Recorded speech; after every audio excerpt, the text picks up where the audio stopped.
여러분 안녕하십니까? 스카이피플이 제공하는 지식 터는 방송 알고나 삽시다. 8월 27일자 방송 이어지도록 하겠습니다. 오늘은 무슨 일이 있었는가? 칠판에 순종이라고 쓰여져 있습니다. 여러분들 그 순종 다 이름은 익히 들어 알고 계시죠? 조선의 마지막 임금.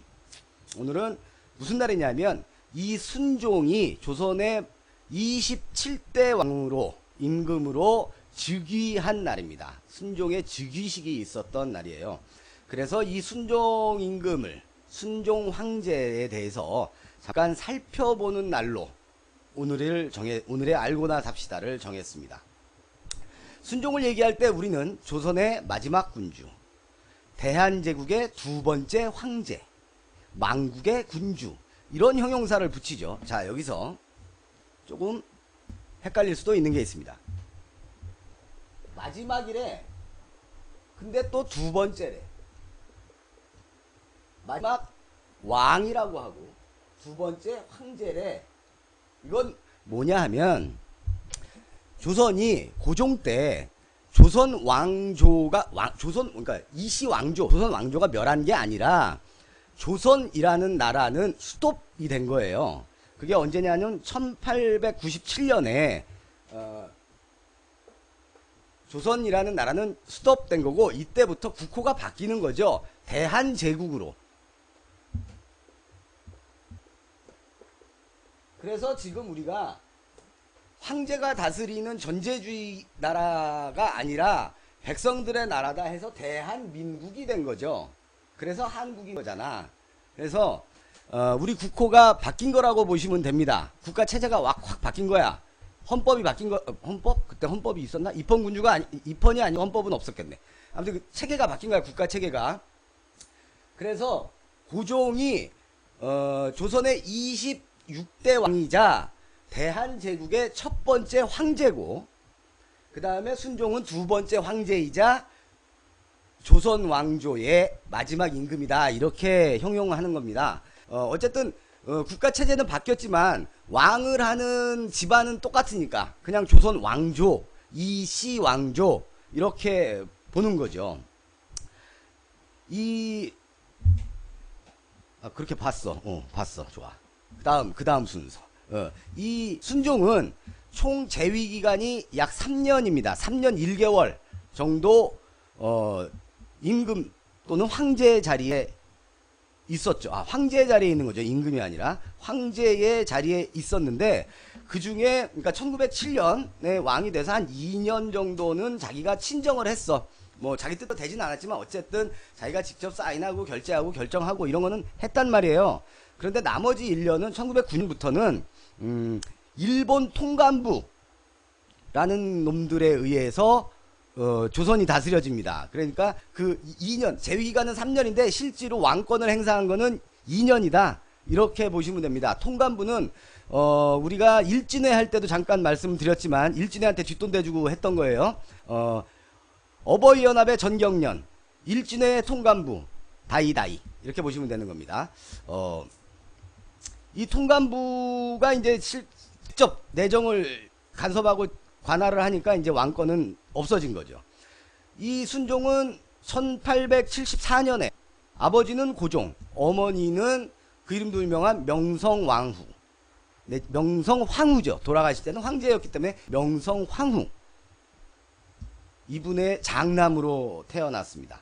근데 이제 명성황후가 시해될 때는 어디 계셨냐 하면 아버지하고 같이 감금 상태에 있었습니다. 일본 분들이 감금해놨지. 저쪽에서 엄마가 시해되고 아주 불우한 일입니다. 그런데 출생을 하고 바로 그 이듬해 첫돌 즈음에 세자로 책봉이 됩니다. 이때는 왕세자로 책봉이 되는 거죠. 이때는 아직 대한제국이 아니고 조선이니까 왕세자로. 그리고 나서 조금 있다가 1897년에 황세자로 이름이 바뀌는 거야, 직위가. 자, 그래서 자꾸 우리가 왕 헷갈리니까 여기서 상식 하나 체득하고 가십시다. 황제와 왕의 차이를 한번 알아보려고 하는데요. 이게 이제 동아시아, 이 아시아 유교 질서 세계에서 이제 통용이 되는 건데, 우리가 얘기하는 임금은 다 같은 임금이 아닌 거예요. 어? 존재가 격이 달라. 격이. 황제가 있는 거야. 황제. 그 다음에 왕이 있는 거예요. 왕. 이게 뭐냐면 이 아시아는, 동아시아는 황제가 어디요? 황제가 다스리는 나라가 중국. 중국이 황제지. 그럼 나머지는 다 왕이야. 쉽게 말해서 황제가 다스리는 나라에게 조공을 바치고 우리나라에서 이거 좀 할게요, 하게 해주세요 하고 이렇게 서신 보내서 사인 받고, 우리 옛날에 광해군 할 때 그 얘기 했죠. 그 세자를 하나 책봉을 하려도 그 고명을 받아야 된다고, 이런 거 보내고, 그래서 받아서 사인해주는 애들이 황제국, 그거 사인해주세요 하는 애들이 왕의 나라들, 왕국. 그렇습니다. 그래서 중국의 역사를 보면 황제를 걔는 천자라고 하죠. 하늘의 아들이라. 겁나 센 거야. 지들이 그냥 정한 거지. 천자가 다스리는 나라야. 그래서 우리가 삼국지나 이런 거 보면 한 나라에 황제가 있고, 그런데 유비보고는 한중왕이라고 하고, 그 다음에 손권보고는 오왕이라고 하고, 조조한테는 위왕이라고 하잖아요. 물론 나중에 조조네 애들은 황제가 됐지만, 이게 왜 뭐냐 하면, 황제가 있고 그 밑에 쉽게 말해서 영주들이 봉토를 나눠 갔듯이 이렇게 다스리는 땅들이 따로 있어. 황제 얘 밑에는 왕이라는 거예요. 그러니까 우리가 소설 그 삼국지에도 보면 한 나라에 그 황제가 있고 그 밑에서 서로 전쟁을 하는 거야. 서로 황제를 모셔가면서 전쟁을 해서 삼국지를 이루고 나중에 뭐 통일을 대업으로 해서 싸우고 뭐 이렇게 되는 겁니다. 그래서 한중왕, 위왕, 오왕 이렇게 불리는 겁니다. 그냥 막연히 아무 생각 없이 보시지 말고 그걸 알고 보면 더 재밌어요. 그리고 이 왕과 황제는 쓰이는 용어도 다릅니다. 그러니까 조선 왕이야. 우리 이씨 임금들은 조선 왕. 예? 말씀드리다 보니까 그런 것 때문에 중국의 동북공정이 시작이 되는 거고, 한반도의 왕국들은, 왕조 국가들은 다 변방의 제후국들이었다라고 주장을 하는 근거가 되기도 하는 겁니다. 근데 엄밀히 말해서 삼국지에 나와 있는 위왕, 오왕, 한중왕 같은 제후국과 우리 민족이 세운 고구려, 조선, 우려는 근본적으로 왕이라고는 고구려는 황제라고 했어요. 고려 성종임금 전까지도 황제라고 했어요. 그거 나중에 할게요. 근데 그 뒤로 왕이라고 했는데, 완전히 우리는 진짜 왕이야, 완전 한 거는 조선부터지. 그래서 조선은 4대 국가의 그 대명사로 불리기도 하는 겁니다. 그 왕하고, 그러니까 우리 왕조의 왕하고 그들 중국 대륙 내부에 있던 제후 왕하고는 왜 근본적으로 다르냐 하면, 그들은 같은 말을 쓰고 같은 민족이면서 그 황제의 그 뭐라고 할까, 그 황실에 나가서 그 관직을 받아갖고, 그러니까 우리나라 따지면 영의정, 좌의정, 우의정 이런 관직을 같이 겸하면서 직접 땅을 하사받은 거야. 걔들은. 그러니까 중국이 말하는, 지금의 중국이 말하는 제국이라는 거는 지들의 황제가 하사한 거야. 근데 우리는 하사받은 게 아니야. 우리는 오히려 써오고 빼앗고 덜어는 빼앗기고 이런 거지. 우리는 우리끼리 만들었는데, 다만 나중에 하도 힘센 형이 윗동네에 살면서 자꾸 괴롭히니까 끼니 때마다 삼겹살도 좀 갖다 드리고 등심도 좀 갖다 드리고, 형님 이거 좀 드셔보십시오. 그리고 우리 집에 아들 나면 이웃이니까 좀 알린 거야. 그런데 개새끼들 자꾸 제후국이래. 그거 아니에요. 아무튼 그런데 어쨌든 우리는 왕을 자처했으니 어째 그런 소리 들을 만도 하지. 자, 황제는 드라마 같은 거 보면 잘 나옵니다. 나를 가르칠 때 짐이라고 합니다. 한문으로 쓰면 좀 복잡해서 알기 편하게 짐이라고 불려요. 짐이 그대들에게 이르노니 이렇게 얘기합니다. 내가 그대들에게 이렇게 말하지 않습니다. 짐이라고 하고, 왕은 과인이라고 합니다. 우리나라 드라마에서 보면 특히 조선을 배경으로 한 드라마에는 다 과인이라고 합니다. 과인이 그럼 백성들의 안전을 생각하지 말아야 된단 말이요, 뭐 이런 식으로 과인이라고 칭합니다. 본인을 얘기하는 1인칭. 그 다음에 이 황제가 내리는 명령서가 있을 거 아니야, 서류. 이거는 칙서라고 해. 그래서 임진왜란 때 명나라 황제의 칙서를 가져온 심유경이라는 자가 일본 놈들하고 강화제약을 맺으려 하니 뭐 이렇게 나오는 거야. 칙서. 근데 왕 국가는 칙서라고 하지 않고 교서라고 합니다. 교서. 왕의 교지, 교서. 이렇게 표현이 달라요. 드라마에서, 우리나라 드라마에서 우리나라 임금이 나오는데 과인이라고 하고 짐이라고 했다가는 진짜 무식한 거야. 근데 제 어렴풋한 기억으로는 최근에는 그런 일이 절대 일어나지 않습니다만은 제가 초딩 때 정도로 기억을 하는데, 대전 살 때인데 드라마에서 난 짐이라는 걸 들었어. 그러니까 내가 그 당시에 짐을 알았지. 짐이 내가 그걸 어떻게 알아? 그때 역사 공부한 것도 아닌데 서대전 초등학교 다니던 시절에 나는 드라마에서 봤어. 기억이 나. 짐이라고 했어. 그때는 그런 의식이 없었던 건가 봐. 근데 최근에는 안 그래요. 다들 작가들도 공부하고 많이 똑똑해져서 안 그래. 칙서와 교서 이렇게 달리 불린다. 그러다 보니까 얘 아들은 황세자야. 황세자. 왕세자가 아니라. 그지? 나 갑자기 애들 가르치는 것 같이 바뀌었다. 얘 아들은 왕세자지. 그러니까 얘 마누라는 황후야. 황후.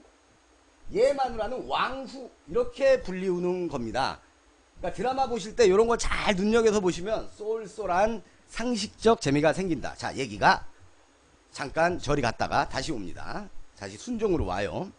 자, 그래서 이제 순종이 왕이었다, 황제였다, 왕세자였다, 황세자였다, 마지막 왕이었다, 두 번째 황제였다, 이렇게 되는 겁니다.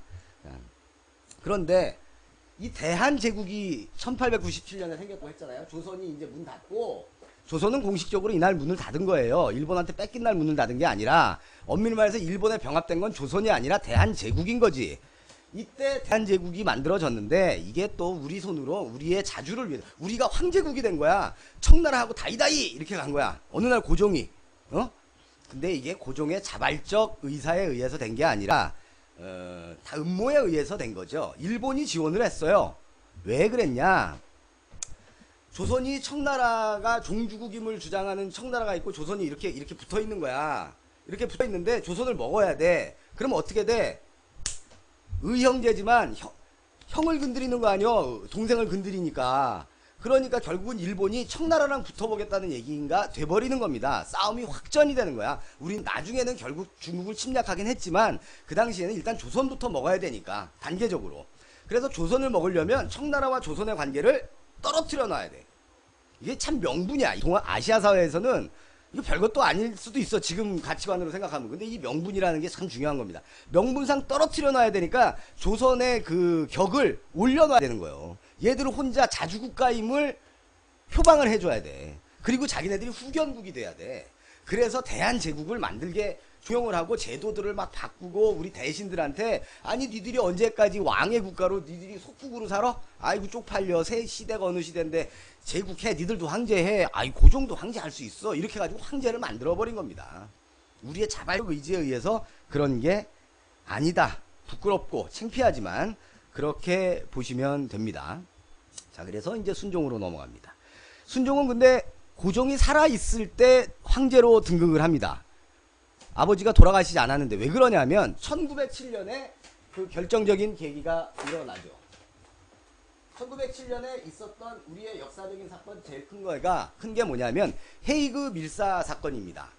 이준열사를 위시한 몇몇 분들을 고종이 몰래 네덜란드 만국 평화 무슨 회의에 파견을 보내죠. 일본 몰래 여비 줘가지고 고종이 그냥 가만히 앉아있다 딱이 맞고 그런 아주 무책임하거나 무능력만 한 분은 또 아니에요.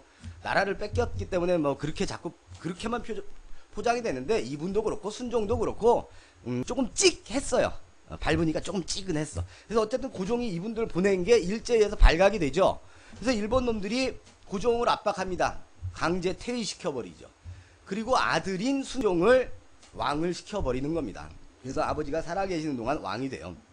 그날이 오늘 1907년 8월 27일이라는 거죠. 그래서 왕이 되고 나서 본격적으로 일제가 우리 대한제국의 후견국임을 자처를 하게 됩니다. 내가 왕을 심어놨으니까 내가 밀어줬잖아. 즉위 후에 순종은 여러가지 순환을 겪게 되는데 가장 대표적인 게 같은 해에 일어났던, 여러분 이거 중고등학생들 시험에 겁나 잘 나옵니다. 한일 신협약 또는 이때가 정민년이기 때문에 정미 7조약 이거 시험에 무조건 나옵니다. 이거. 요런 조약을 일본하고 체결을 하게 됩니다. 요게 이제 본격적으로 대한제국이 일본에 의해서 식민지화가 되는 기아를 1단도 아니고 한 3단 정도 이제 가속이 들어가는 3단에서 4단 바꾸고 가속이 들어가는 거다. 가속 페달 본격적으로 밟기 시작한 거다. 이렇게 보면 되는데 왜 그러냐면 이때 통감부라는 게 정식으로 설치가 되는 겁니다. 그 전에 설치는 되는 이 통감부가 정식으로 활동을 시작하는 거야. 조선의 내정에 간섭을 할 수 있다라는 게 이 조약 안에 쓰여져 있습니다. 이게 대표적인 불평등 조약인데 또 하나는 차관정치. 요거 시험에 무지하게 나오는 겁니다. 차관정치를 시작합니다. 일본이. 차관이 뭐냐면 차는 빌릴 차. 돈 차용증 쓰죠. 예, 차용증 할 때 그 차자입니다. 이 차관정치. 관리를 빌려 쓴다는 거야. 쉽게 말해서. 이게 뭐냐면 관은 여기서 말하는 관은 장관을 얘기하는 겁니다. 그러니까 옛날에 조선일 때는 무슨 판서라고 했죠. 판서. 그런데 이게 대한제국으로 바뀌면서 무슨 대신 무슨 장관이야. 지금으로 따지면 이 장관을 조선 사람이 하는 게 아니라 일본 사람이 한다 라는 내용이 정미 7조약에 들어가 있는 겁니다. 이뿐만이 아니라 대한제국의 정규군을 이때 해산합니다. 그래서 대한민국 군대가 대한제국의 군대가 해산이 되고 가장 또 결정적인 건 사법권을 가져갑니다. 통감부가 일본이 가져가는 거죠. 그러니까 당시에 대한제국 백성은 교통사고가 음주운전을 해서 음주마차를 타고 가다가 걸렸어. 그래가지고 즉결심판에 넘어져서 그 재판을 받으려면 그 재판을 일본 사람한테 받는 거죠. 조선 원님 대한제국의 관리한테 받는 게 아니라 일본인한테 받는 겁니다. 자, 정미 7조약 시험에 자주 나오는 거니까 다시 한번 요약을 하면 가장 중요한 거 뭐다? 정미 7조약은 한일 신협약하고 똑같은 것이고 통감부가 내정을 간섭했다, 차관정치했다, 사법권을 박탈당했다, 군대가 해산당했다. 요거 네 가지입니다. 이게 가장 중요한 겁니다. 즉 일제 식민지화의 가속 페달을 밟기 시작했다. 요거 이제 같은 해, 흥극하던 해에 겪게 되고요. 한 2년 후에 1909년에는 안중근 의사가 이토 히로부미를 쏴 죽이죠. 그리고 또 이 순종은 자식이 없습니다. 그래서 세자를 정하는데 황세자죠. 이제 우리가 이제 상식이 늘었으니까 왕세자가 아니야. 황세자를 정하는데 아들이 없으니까 황세제 이복 동생을 세제로 책봉을 합니다. 그분이 영친왕. 조선의 마지막 황족이라고들 하는 영친왕. 우리 방송할 때 친일파 박흥식을 할 때 박흥식이 백화점 만들어 놓고 영친왕 마케팅 했다고 했거든요. 그 영친왕이십니다. 그리고 나서 이제 한 3년 후에 1910년에 드디어 대한제국이 문을 닫는 겁니다.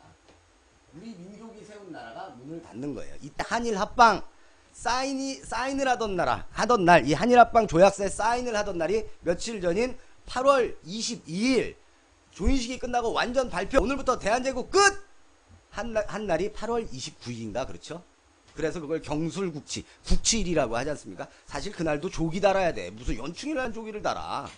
자, 금년에 스카이피플은 8월 29일 경술국치일에 사무실 난간에 조기를 달도록 하겠습니다. 인증샷 찍어서 보내주시면 우리 브라더 중에 한 분인 박수길, 박히데요시가 운영하는 보정용 속옷 선물로 쏩니다.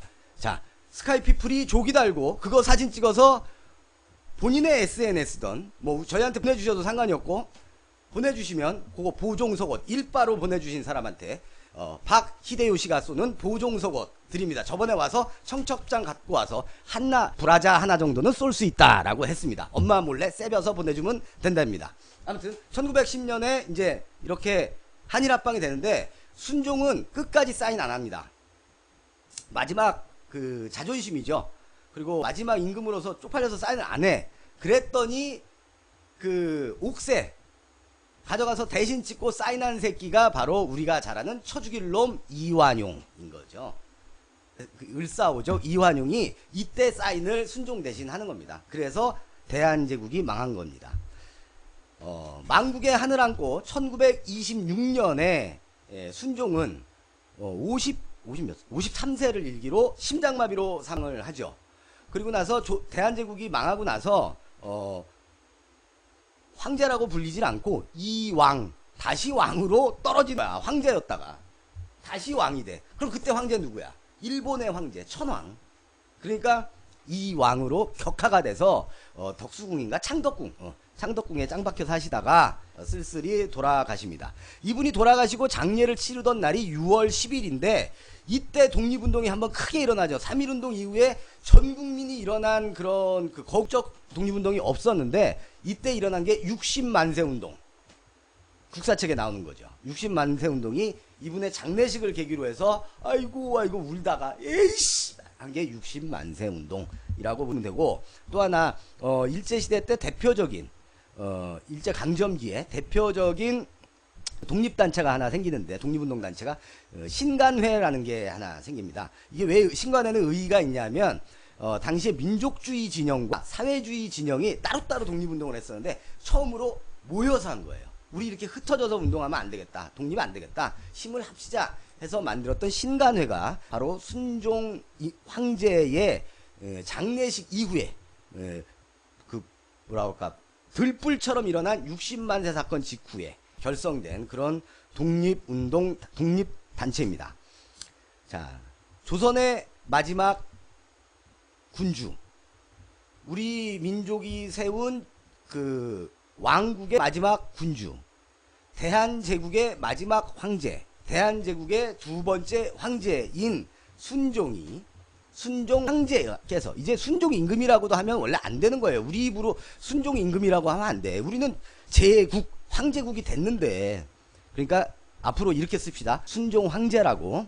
순종 황제께서 1907년 8월 27일에 즉위하셨던 날입니다. 오늘이. 자, 스카이피플이 제공하는 지식 터는 방송, 알고나 삽시다. 오늘은 우리 민족 마지막 황제인 순종 황제 즉위식을 이야기하면서 오늘의 역사를 되돌아 봤습니다. 고맙습니다.